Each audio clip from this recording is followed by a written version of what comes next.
ټولو د اختر مبارک سي. الله تعالی مې عبادتونه قبول کړي. نحمده ونصلي على رسوله الكريم.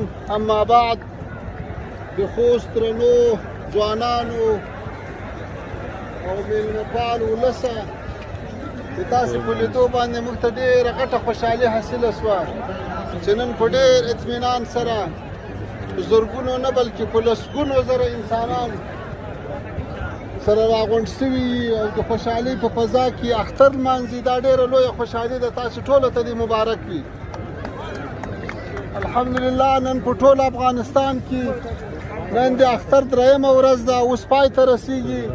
د افغانستان په 400 ولایتو کې، په 400 ولسوالیو کې او په زرګونو کلیو او قریو کې یوه بد امنیتي پېښه نه لرو. دا ډېره لویه خوشحالي ده.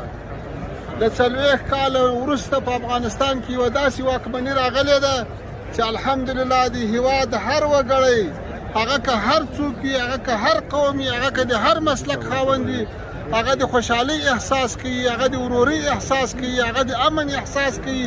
الله تعالی دې دا خوشحالي او د امن نه موږ تاسې نه اخلي. ورونو، اوس د دې وخت را رسېدلی چې هغه پردي فکرونه، هغه ډلبازۍ، هغه قوم پرستۍ، هغه تعصبونه، هغه ټول شاته واچو او ټول تر یوه قیادت لاندې، تر یوه بیرغ لاندې لکه څنګه چې متحد یو همداسې متحد پاتې سو. کله چې موږ تاسې متحد یو او داسې امن او امان وي لکه دا اوس چې ده، دا خپله د افغانستان د ترقۍ زیری راکوي، دا خپله د افغانستان د آبادۍ زیری راکوي، دا خپله د افغانستان د پرمختګ زیری راکوي. نن الحمدلله موږ تاسې یو داسې حکومت لرو چې د دنیا په هر کونج کې څوک بندیانو د هغوی پوښتنه کېږي. دا نن زما ورځ په دې تېره شوه چې څنګه موږ خپل 120 کسه افغانان چې د سوډان په جنګ کې ګیر دي هغه په محفوظ شکل راوباسو. موږ تقریبا په تېرو لنډو وختو کې په زرګونو خپل بندیان د پاکستان له بندیخانو نه راخلاص کړو، د ایران له بندیخانو نه راخلاص کړو، له ترکیې نه راخلاص کړو، په سوونو بندیان هم له سعودي نه راواړول. دا د خدای تعالی لوی احسان ده چې تاسې د پوښتنې څوک پیدا سو.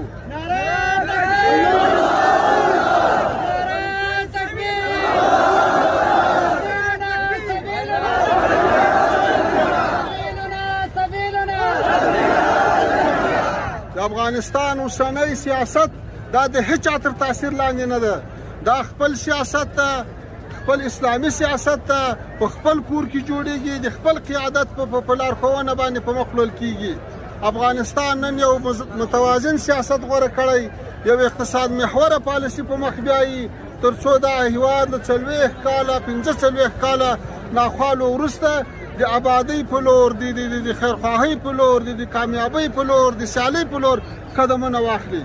او په دې برخه کې الحمدلله موږ ډېر ښه روان یو. دنیا ته هم دا پیغام ورکوو چې راسئ د موږ ځوانان وګورئ، د موږ ولسونه وګورئ، د موږ امن وګورئ، د موږ ترقي وګورئ، د موږ اقتصاد وګورئ چې الحمدلله په خپلو بنیادونو باندې ورځ په ورځ درېږي. د تاسې له ولولو نه، د تاسې له مینې نه، د تاسې له میلمه پالنې نه بیا هم مننه کوم. الله تعالی د هر وخت موږ تاسې په خوشحالۍ سره یو ځای کړي. نور د ماښام د لمانځه وخت دی، د تاسې وخت نه اخلو. واخر دعوانا ان الحمد لله رب العالمین.